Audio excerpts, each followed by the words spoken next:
Beliau hidup pada masa Kesultanan Demak dan Giri Kedaton pada abad 16 Masehi. Di era Kesultanan Demak tersebut, jabatan penasehat Sultan dipegang langsung oleh Sunan Giri, dan Sunan Giri mendirikan kerajaan di daerah Giri, Gresik, Jawa Timur dengan nama Giri Kedaton, yang merupakan kerajaan bagian dari Kesultanan Demak. Makam Sunan Bayat terletak di perbukitan Gunung Jabal Kat di daerah Bayat, Klaten, Jawa Tengah.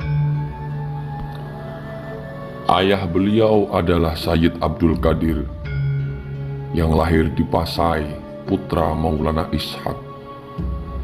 Sayyid Abdul Qadir diangkat menjadi Bupati Semarang pertama atas arahan Sunan Giri yang bergelar Sunan Pandan Arang.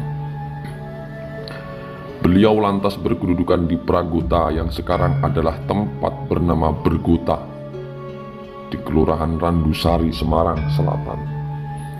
Dahulu Pragota berada sangat dekat dengan pantai karena wilayah Kota Lama merupakan daratan baru yang terbentuk karena endapan dan proses pengangkatan kerak bumi. Tanah Semarang diberikan kepada Pandan Arang oleh Sultan Demak. Beliau wafat di Kelurahan Magasari, Semarang Selatan. Gelar-gelar Sayyid Abdul Qadir bin Maulana Ishaq atau ayah dari Sunan Bayat ada 4. Yang pertama, Ki Ageng Pandan Arang, Bupati Semarang pertama.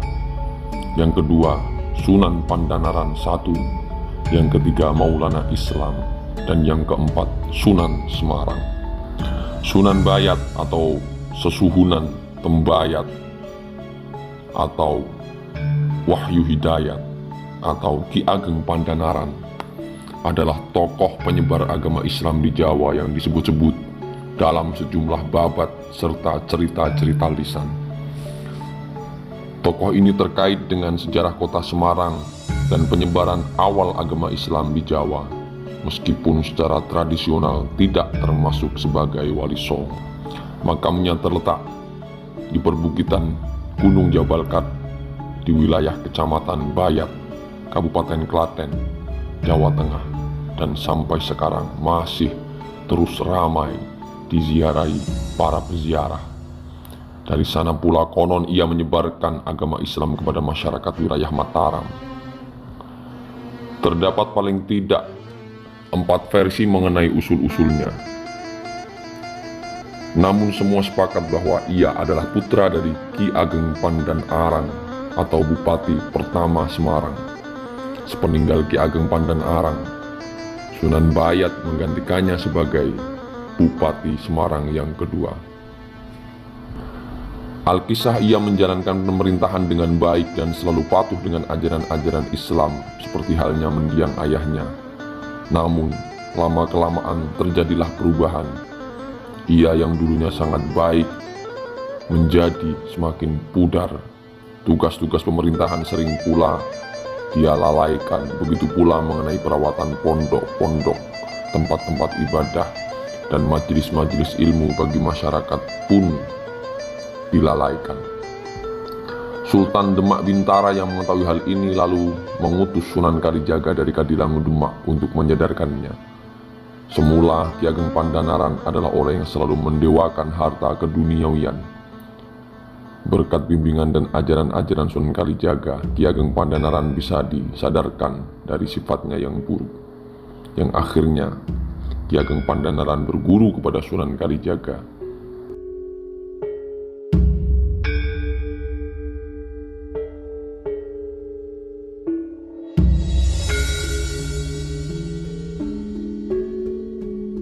Sunan Kalijaga menyarankan kepada Sunan Bayat untuk berpindah ke selatan tanpa membawa harta, didampingi istrinya melalui daerah yang sekarang dinamakan Salatiga, Boyolali, Wedi.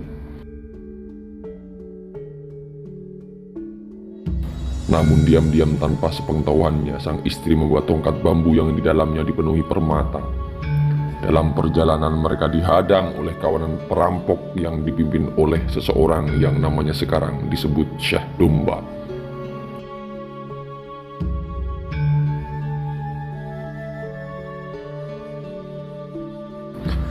Terjadilah perkelahian, dan untung saja pasangan suami istri ini berhasil mengatasinya.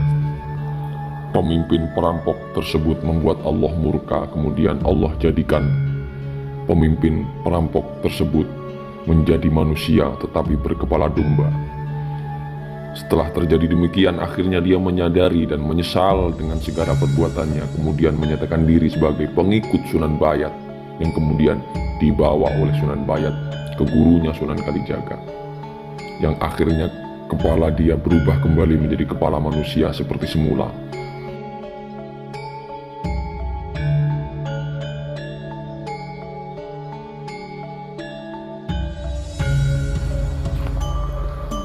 Setelah itu, Syekh Domba diberi tugas untuk mengisi tempat wudhu pada padasan atau gentong pada masjid yang berada di puncak bukit Jabal Kat Bayat.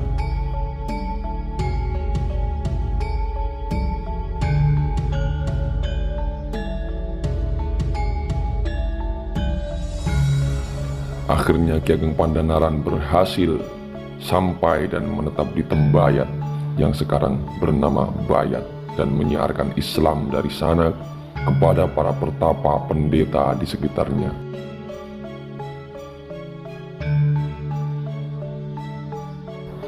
Karena kesaktiannya tersebut, ia mampu meyakinkan mereka para masyarakat untuk memeluk agama Islam. Oleh karena itu dia disebut sebagai Sunan Tembayat atau Sunan Bayat.